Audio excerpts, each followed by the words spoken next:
on 101.9 WDET FM. I am Tia Graham, and unfortunately, this is our last day with Laura Herberg. Laura, tears. I know. I'm actually sad. Yeah, it's bittersweet, very bittersweet. I think about the folks that I've been able to work with these past few weeks, and this full circle once again working with you. We were together when I was an intern, and now here we are again. So it's amazing. It is amazing. It's been amazing to see your journey, Tia. You've been there the whole way, Laura. Yeah, from you being a stellar intern to now you hosting your own show. I mean, Laura, you've been there the whole way. So I'm so excited that we got to have this space together. So, what are we going to talk about on our last day together? Well, coming up a little bit later on the show, we are going to be talking with Detroit documenters who I know very well, and they will be talking about ways that some Detroit residents are working to try to ensure that their neighborhood has clean air. Which is really, really, really something I'm interested to learn a little bit more about. Yeah. But first up on the Metro, we often talk about art exhibits, or art showcases on the Metro, and we also talk about local government, but what does it look like to combine the arts with democratic participation? 2 University of Michigan professors have teamed up for an initiative aimed at increasing college-age voting called the Creative Campus Voting Project.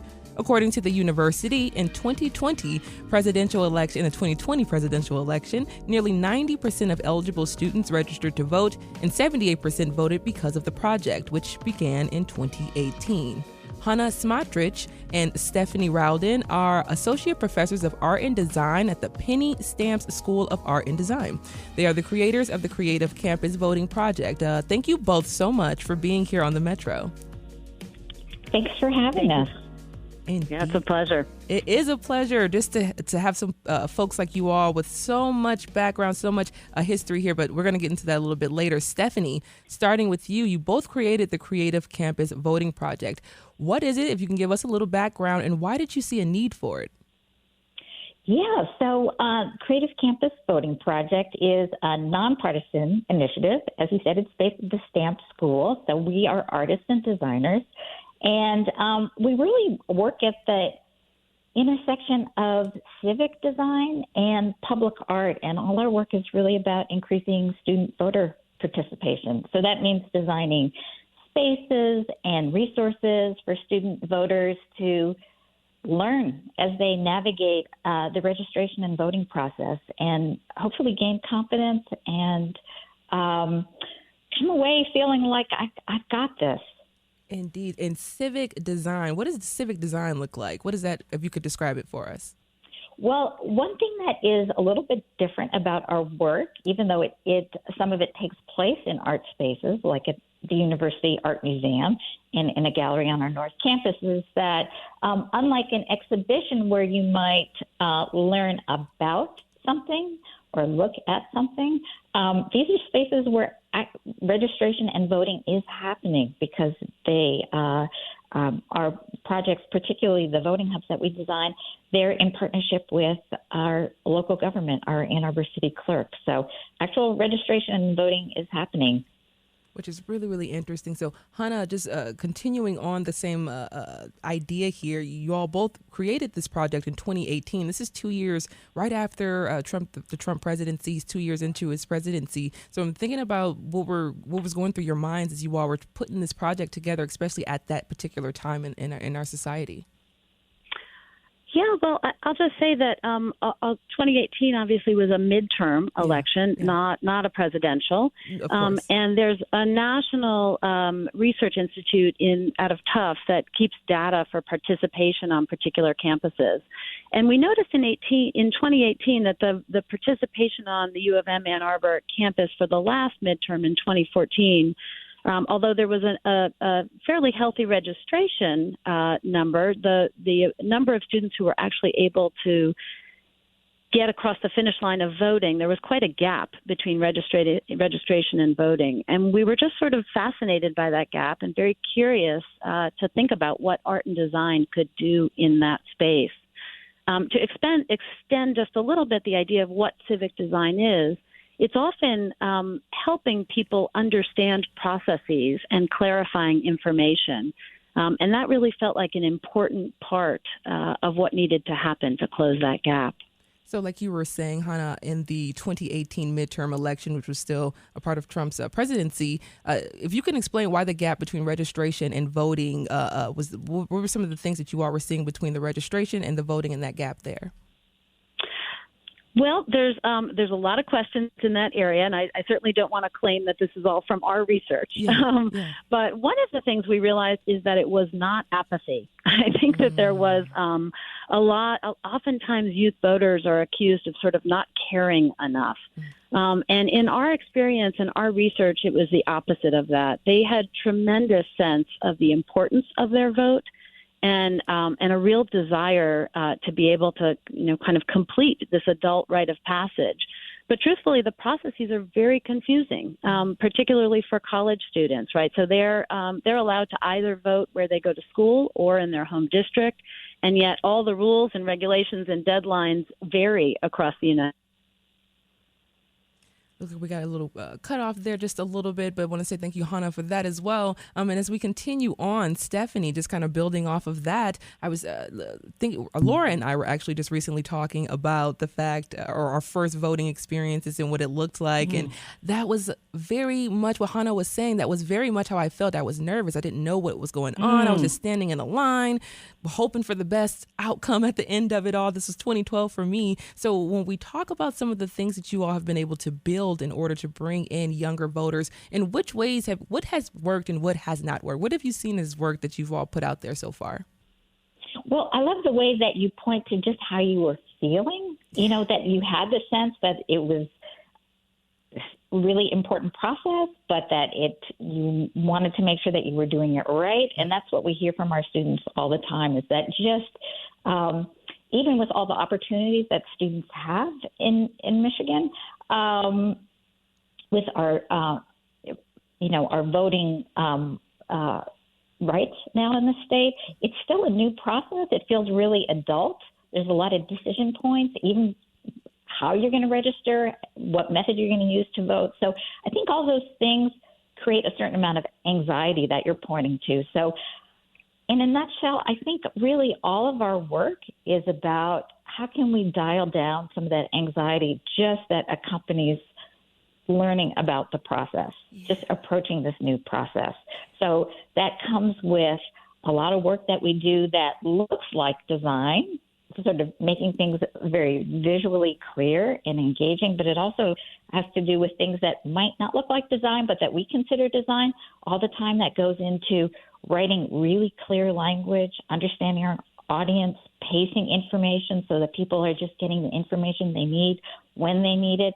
It also, from our perspective, includes a lot of peer-to-peer engagement. So at the voting hubs, we recruit and train a group of peer mentors who are that first point of contact for students coming in.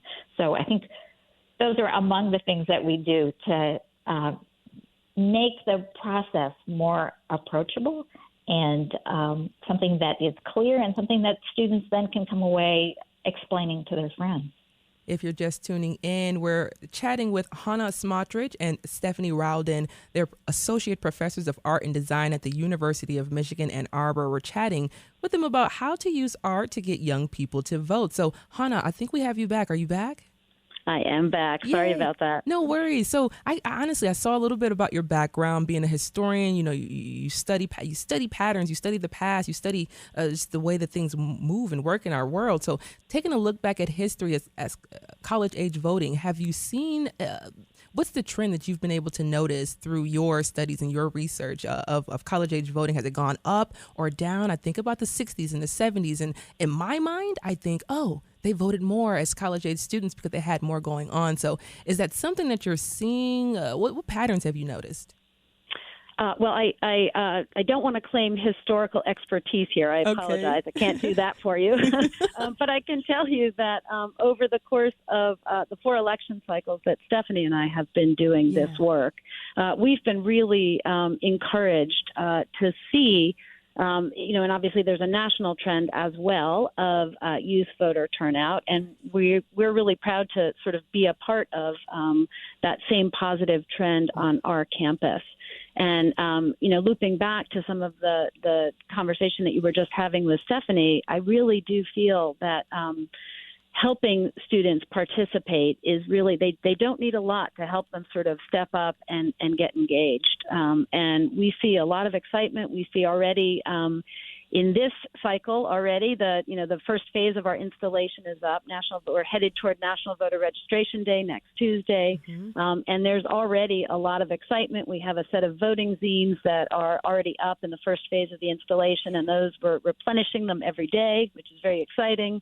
We have an interactive wall map where students are placing a pin where they intend to vote.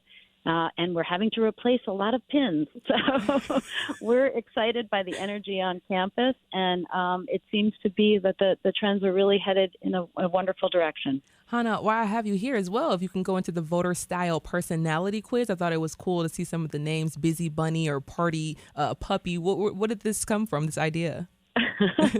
So this idea actually came from a delightful part of our work, which is working with some student research assistants. And one of our real goals as a larger coalition on campus this year was to get students organized earlier.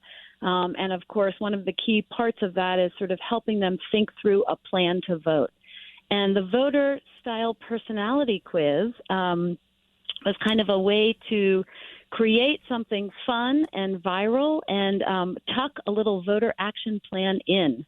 So the way it works, there's some delightful illustrations by actually a Stamp School student, Ria Ma, who is a current senior at the school and has been working with us on this project. And she created these just delightful characters that have so a student taking a personality quiz would answer, I think, 8 questions, and they would be rewarded by understanding what their style is. Are they slow but steady, which is an adorable turtle who wants to take an absentee ballot home and take their time, or a party puppy to go with your friends? And it helps them come up with a plan to match. Which is really, really cool, especially with the young people right now. So many different interests and outlets they have.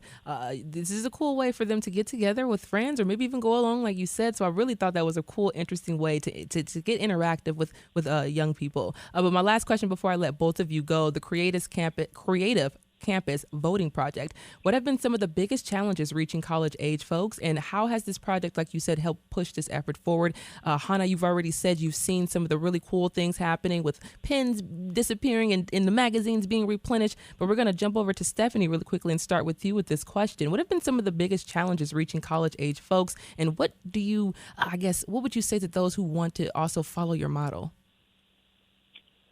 Well, I think the biggest challenge is that it's a new and confusing process for students.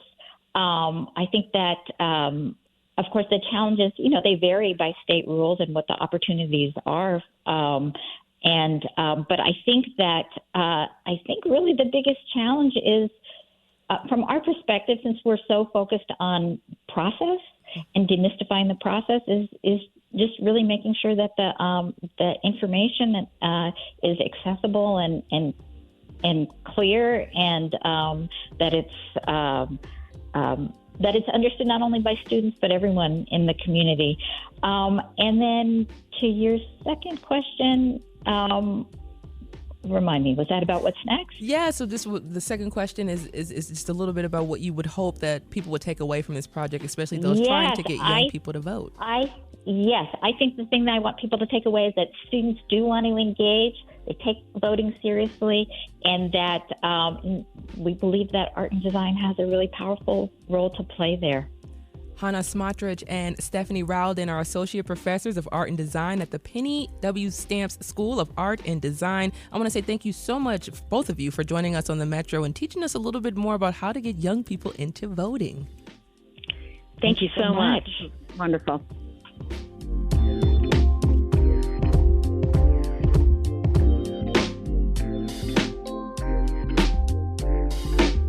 It's the Metro on 101.9 WDET FM. I'm Tia Graham. Laura Herberg is here as well. And Laura, what's going on? Well, I'm just looking at some things that are happening right now, thinking about voting. And Democratic Vice Presidential nominee Tim Walz is campaigning In Michigan tonight, the Minnesota governor plans to speak to supporters at an event in Grand Rapids. Oh, yeah, he's a Midwestern man, so he's going to be right at home. He's going to feel right at home. Taking a look at the forecast, sunny and 82 degrees today. Friday, sunny, 82 degrees, a little windy as well. Saturday, expect 82 degrees wind, and Sunday into Monday, sunny skies with highs in the low to mid 80s. So that second summer is doing us just right here in Michigan. I'm so excited about that. But coming up, we'll discuss the restoration of a part of Detroit's Palmer Park. You all stay right there.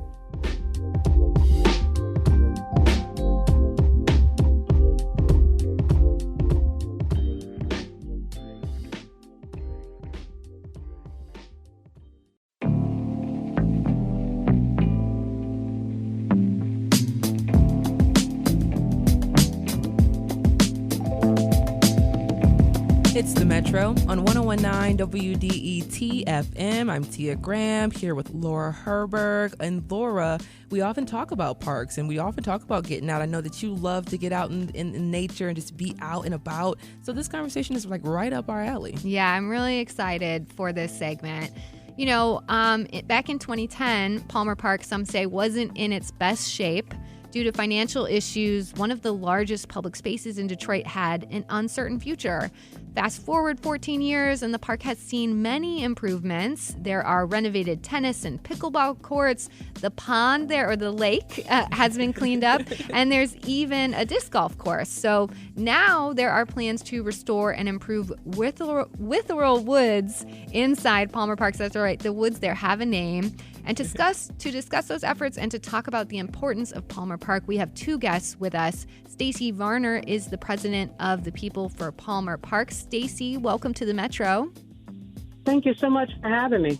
Happy to have you here. Also with us is Bobby Westerby. Her company, Environmental Consulting and Technology, will be working on the restoration efforts and design. Bobby, welcome to the Metro. Hi. Hello. So happy to be here. Happy to have you. And can I just personally say, Tia is absolutely right. I love the parks in the city. And I remember the first time that I walked inside the woods at Palmer Park, and it blew my mind that there is a trail system in there and that you can be in those woods and be completely surrounded by trees. So, Stacy, can you describe for our listeners who aren't familiar with Withrow Woods how substantial they are?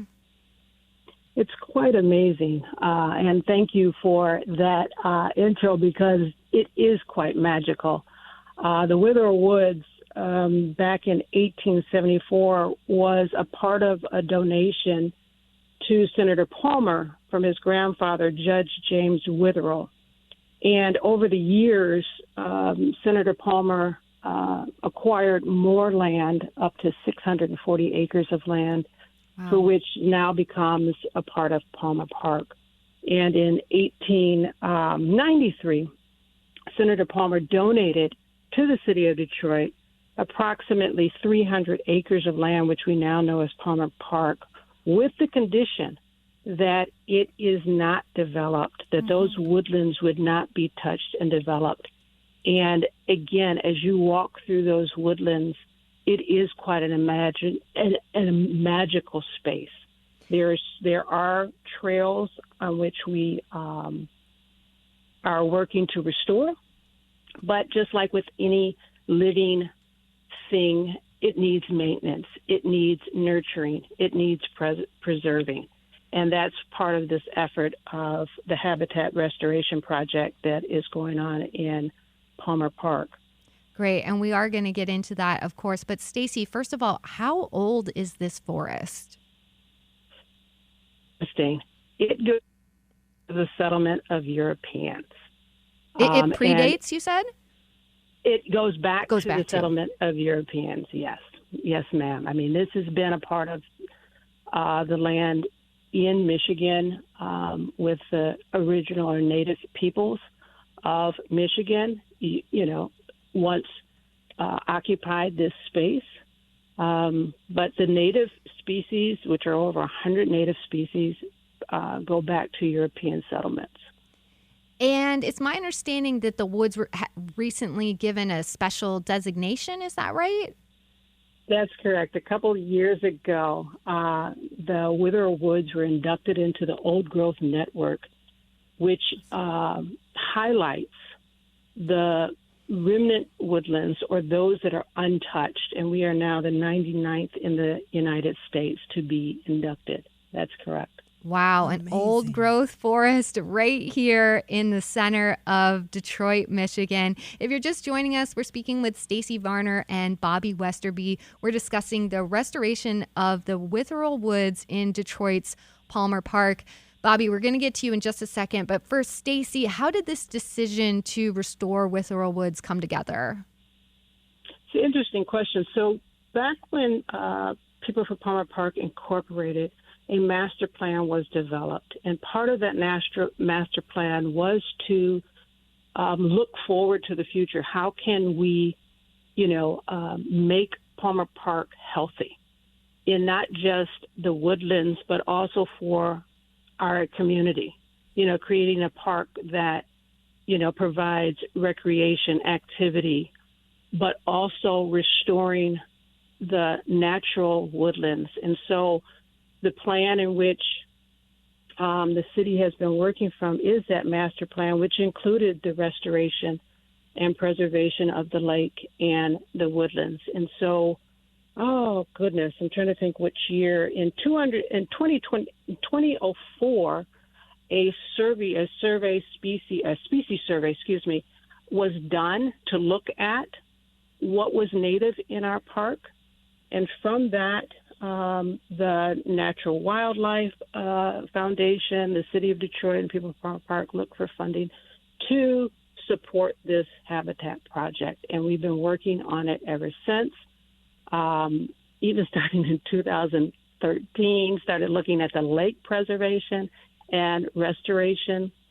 And then this past fall, or last fall, started with the dredging of the lake, putting in a filtration system, naturalizing the lake bed this spring with over 15,000 plants planted along the lake bed and surrounding areas. So this has been an ongoing project. We're happy to see that, now people can say, what was going on with the lake? It looks so bad. Well, it looks beautiful now, and will only improve as more groups come together and help us restore this amazing gem.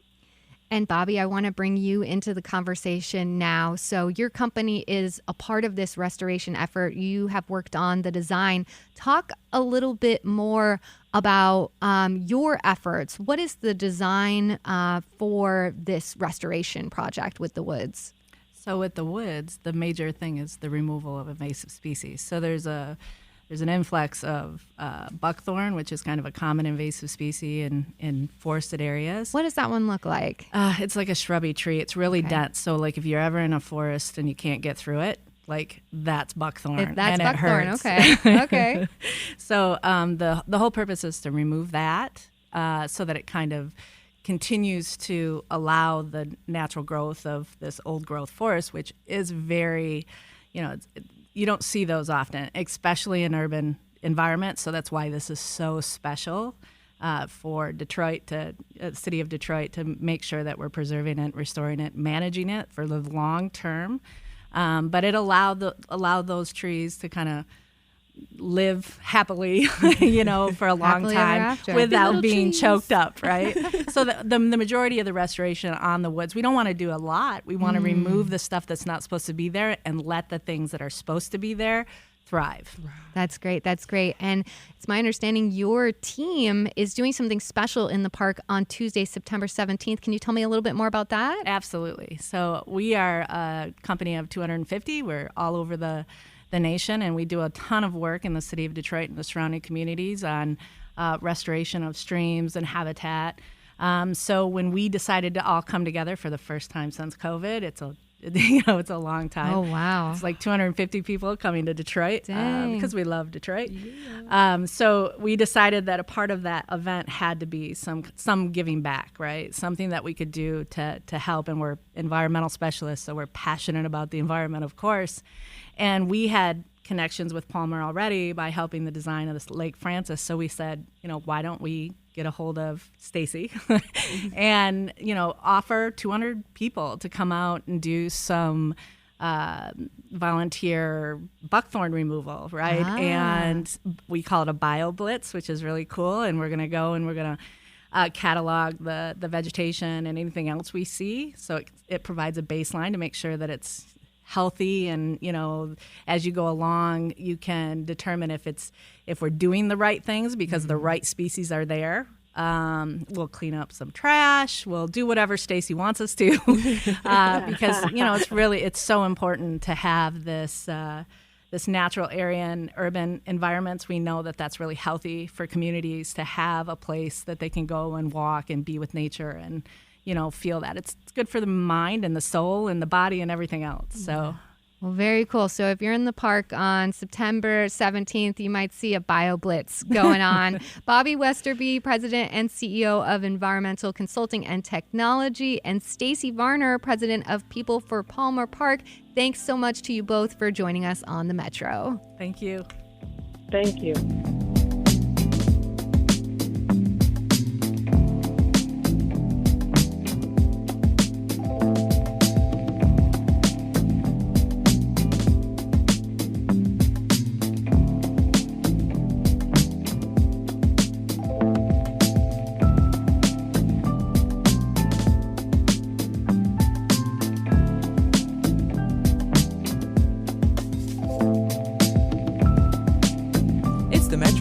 On 101.9 WDET FM. And Laura, I don't know about you, but definitely need to go get out and see Palmer Park now. Yes. To revisit, just to get out there, immerse ourselves, maybe take my shoes off. Mm-hmm. Pick out under the happy trees, happy little trees. I'm super excited to know that there's an old growth forest right there in the heart of Detroit. I mean, what doesn't this city have to provide? Exactly. A few things, but we're not going to get to that right now. However, we'll talk about how Detroit became a heart-safe city and what officials are doing to make sure it stays that way. We will get into that next. You stay right there.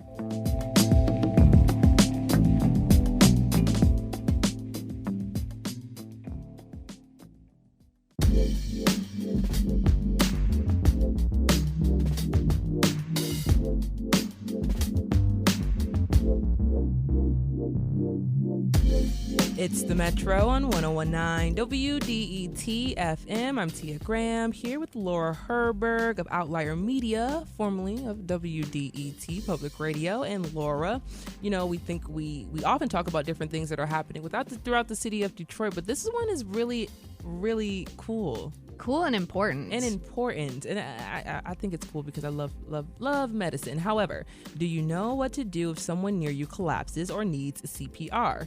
The city of Detroit and its fire department want to train all city employees in hands-only CPR, and it's already trained 100,000 residents on CPR and AED use. And with those efforts, Detroit was recently designated a heart-safe city by a national preparedness program dedicated to improving outcomes from sudden cardiac arrest. So what did it take for the city to become heart-safe, and why does it matter? To discuss these things, we have two guests with us. Chuck Sims is the Detroit Fire Department Commissioner. Commissioner Sims, welcome to the Metro. Thank you for having me. Of course. And Dr. Robert Dunn is the Detroit Fire Department's Medical Director. Dr. Dunn, welcome to the Metro.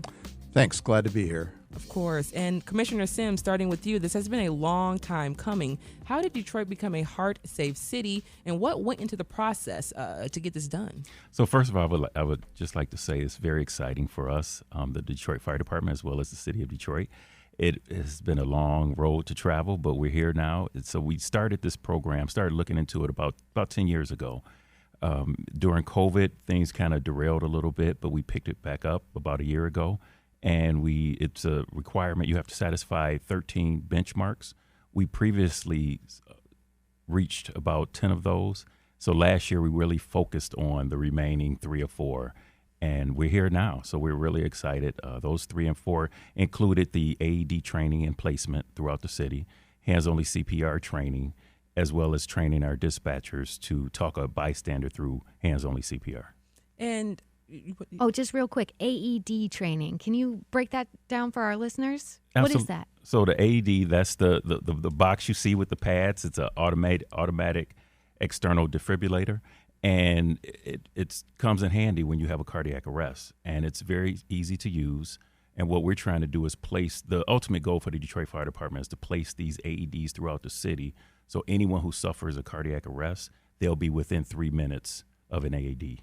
Which is really, really interesting. So, Commissioner Sims, why is it important that people do get CPR certified? You just talked about the emergency, but if you could just go into that a little bit more, why is it important? Sure, it's important because, as we know, about 70 to 80% of cardiac arrests happen in the home.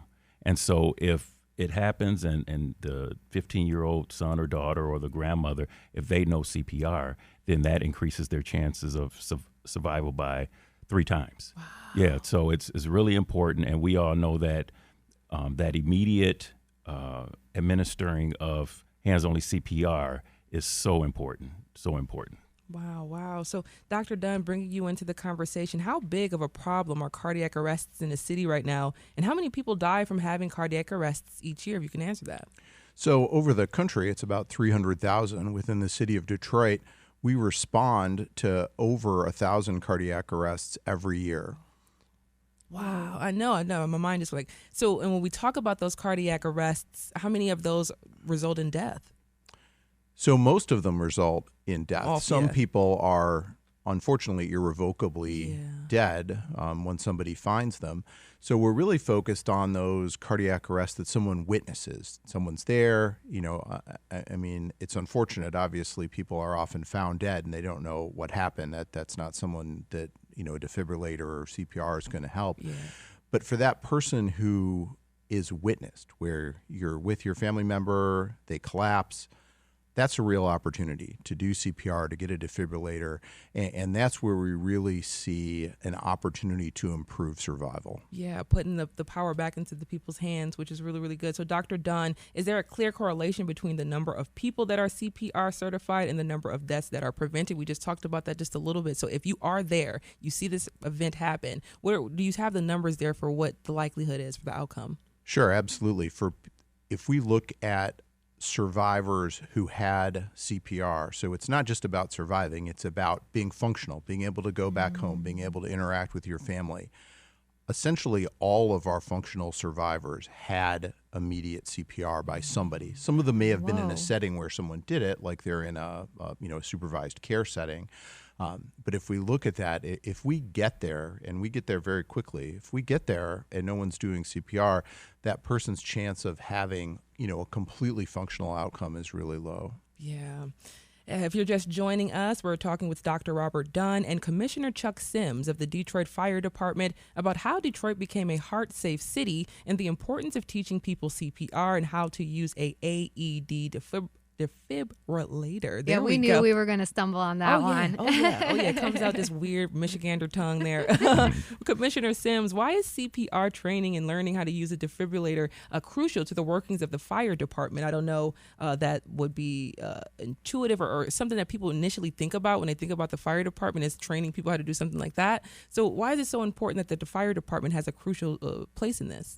So it's important because right now we're actually experiencing historic lows in regards to response times. So for Code 1 emergencies, we're averaging about 7.5 minutes to get to the scene. So if a family member or a bystander knows hands-only CPR, that would just increase the survivability rate of the victim. I just think about the fact that knowledge there, just having that knowledge and having the know-how could tremendously increase the outcome of someone's life, improve their life and their outcome and their likelihood. So just continuing on, we're bringing Dr. Dunn back into the conversation. Where is it most important that people have access to an AED, a defibrillator, and training in CPR? So people should be able to get training in a whole bunch of different venues, and we're really working, this process of becoming a heart-safe community is about the community. It's not just about the fire department. We're taking the lead on it because we're that initial responder to these emergencies, but this involves everybody. So you need to have trained people at home, at school, in your church, in your workplace, and I don't know if you've done some CPR training here yes. I know the university has defibrillators all over the place, but it's really important to understand that what we see is that sometimes people who haven't been trained or have had a little bit of training don't feel empowered, right? We want people to feel empowered to start that CPR, not to be worried about it. This person is already basically dead, and you're using CPR to keep them alive till we can get some additional interventions, get that defibrillator there. Go get that defibrillator and use it. You can't harm someone with an automated external defibrillator. Dr. Dunn, just sticking with you for a moment as well, talk about bringing in the kids younger as well. I often think about medical professionals and the medical profession in general losing workers, losing healthcare workers that can help elder Americans as well. So talk about teaching the grandkids and the nieces and the nephews and the kids who are still in school about these important life-saving measures. Absolutely. And we reach out. The fire department teaches every 8th grader in the city of Detroit. And our community training events, we encourage the entire family to go. Basically, most kids who are 8 years or older are big enough to do fairly good CPR and can learn this. And we have highlighted times where children have called 911 and started life-saving care because it really makes a difference. We had a young man who did CPR on his neighbor come to one of our events. Wow. We had Gregory Pope III, I believe. Yes. Yeah. 15-year-old, yeah. That's amazing. That's amazing. And just to know that 15-year-olds or even as someone as young as 8 years old could help save a life is absolutely amazing. So Commissioner Sims, you noted that since 2016, fires have decreased 40%, but the medical response runs, you did say it did increase a little bit there as well. So why is that the case, and what are some ways that you all are seeing to mitigate that? Well, first of all, it's a great thing that fires have decreased. Yeah, well, that is a great thing. Yes, let's just throw it out there one time. So I think because of our, the demolition efforts as well as our fire investigation efforts and our community engagement training, fire safety training, we've seen that big decrease in fires, and we expect that trend to continue. And we're really excited. However, we have seen our medical runs increase, which is fine. We're well prepared for it. Last year, we put the most ambulances we've ever had in the history of the department out on the street. We were averaging about 42 to 44 ambulances per day, and that was up from about 25 to 27 per day. And so, like I said, our main focus is to make sure the community is safe, that we're there when they need us, and to prepare them for emergencies as well. Which is exactly what my last question was going to be to you, because as I'm talking to both the commissioner and Dr. Dunn here, knowledge and access to knowledge. You talked about the fires decreasing because of knowledge. You're teaching people how to properly protect themselves around fire and protect their homes and whatnot. So if we're going to start with you, Commissioner, knowledge and the power of knowledge, what other knowledge out there that you want to let people know that they should know just to keep themselves safe, their family safe, their loved ones safe? What's that knowledge like? You know what? And so I would say the first thing, go to our website. We have a lot of things on our website where people could look up. We're going to start webinars actually in January. And we're looking to start monthly webinars to teach the citizens and the public about fire safety, around July 4th about handling fireworks and things of that nature. So we're going to continue to spread the knowledge out there as much as we can to make sure that we just continue to have a safe community. Dr. Dunn, 30 seconds. Get out and get trained. The one thing I'd like people to know is that in real time-dependent emergencies, it's the people next to you who are going to save your life. If you're choking, having a cardiac arrest, or having severe bleeding, it's, that's where minutes count. I want to say thank you to Detroit Fire Commissioner Chuck Sims and Detroit Fire Medical Director Dr. Robert Dunn. Thank you both so much for joining us on the Metro and teaching us a little bit more about heart safety. Thank you for having us. Thanks.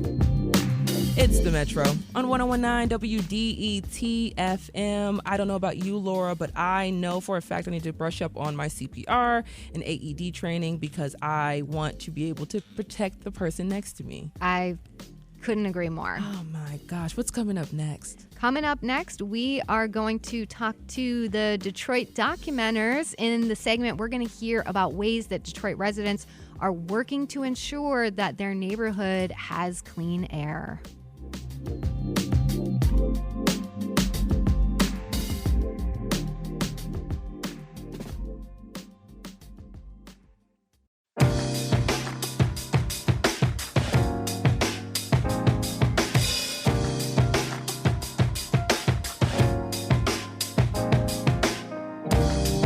The Metro on 1019 WDET FM. I'm Tia Graham here with Laura Herberg. That's right. And the Detroit Documenters program trains and pays residents to cover underreported public meetings. Recently, Documenters attended a hearing by the Michigan Department of Environment, Great Lakes, and Energy, also known as EGLE, about possible changes to a permit for the Detroit Assembly Complex on Mack Avenue that's run by Stellantis. While odor may have decreased near the plant, Stellantis is now seeking a modified permit that will allow the plant to release more pollutants into the environment. Residents are asking for the permit to be denied. To discuss what happened at the hearing, we're joined by Detroit documenter Anna Harris and coordinator Noah Kincaid, who I know quite well. Noah's one of my coworkers. Hi, Laura. Hi, Noah, and hi, Anna. Hey there. Thanks for having us. Great to have you both. So Noah, we'll start with you. How does this permit system work? Sure. Well, so anytime industrial manufacturer, let's say, if they have a smokestack and they're going to maybe install a new one or install new equipment or modify their process at all, they have to get a permit to do so from EGLE's Air Quality Division. So they submit that permit. The Air Quality Division begins their review to see if it conforms and complies with the environmental laws in the state of Michigan. They then solicit and receive public comment. They review and evaluate those comments, and then they make their decision on whether to approve the permit or not. Okay, and so in this particular case, what will modifying the permit do? So in this specific case, the permit is because they got a lot of citations. There was a consent order because they were basically. And when you're saying they, you mean Stellantis? I mean Stellantis, yeah. And EGLE put it this way: they said, if you installed your home furnace and you had it vent straight into a wall, that's basically what Stellantis did. They had installed it improperly, and the result was that all of these volatile organic compounds were being released into the air. They were causing noxious odors and really bothering the residents and their comfort of life. So the state required them to modify how they had installed it.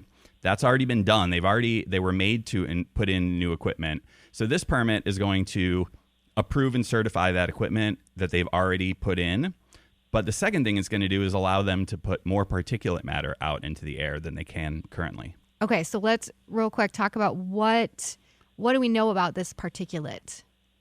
So, I'll put it into perspective so that people can get an idea of how small we're talking, right? So beach sand, a grain of beach sand is about 90 microns wide. Okay. A human hair is about 50 to 70. Okay. We're talking about matter that is either 10, and it's really 10 microns or less, and we call it PM10 or PM2.5, which is the really small, really bad stuff that gets deep into your lungs and can actually pass into your bloodstream. Ooh, okay. All right. Well, Anna, I want to bring you into the conversation.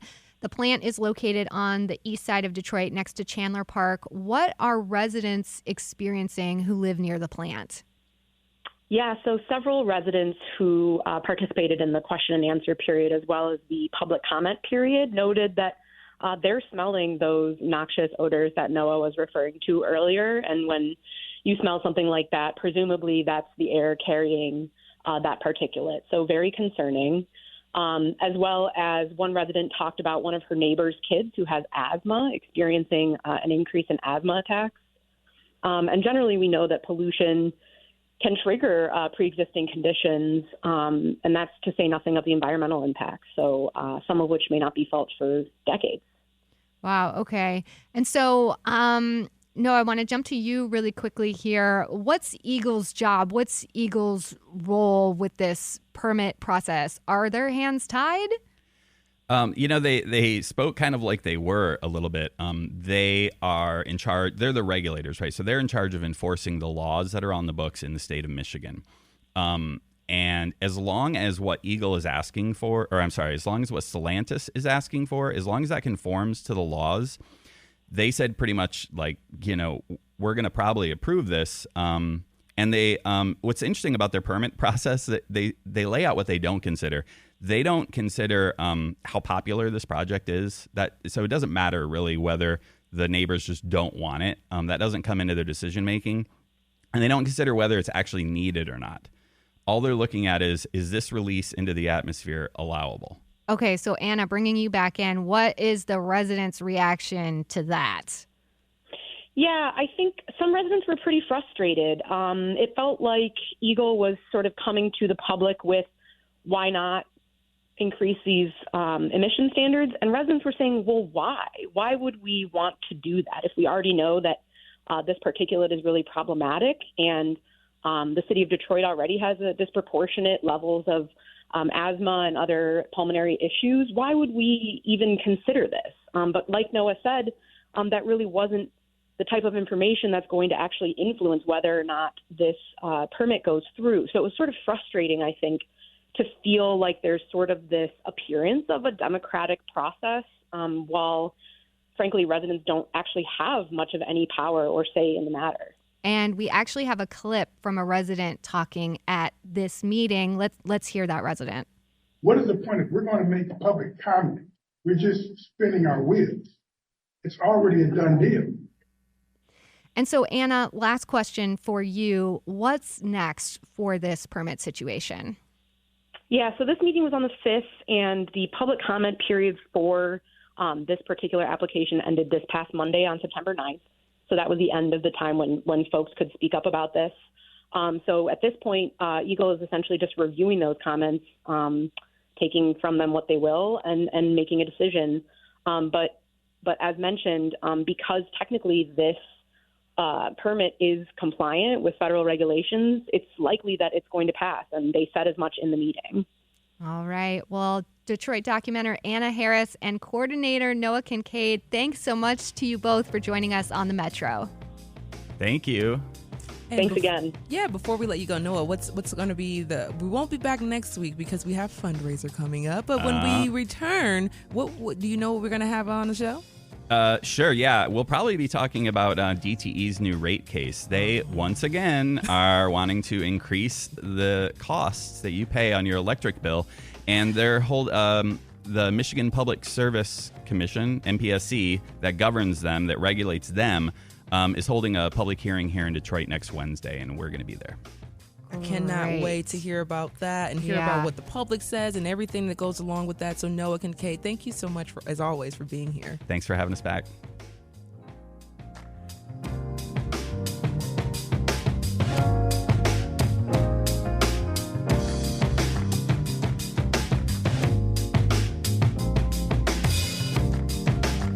This is the Metro on 101.9 WDET FM. If you do like what you hear on the Metro, send pitches and feedback to metro@wdet.org. Once again, pitches, feedback, metro@wdet.org. And that's the Metro for Thursday, September 12th. You can listen to recent episodes online at WDET.org, and make sure to subscribe to the podcast on your favorite platform. The show is also on YouTube if you like listening that way.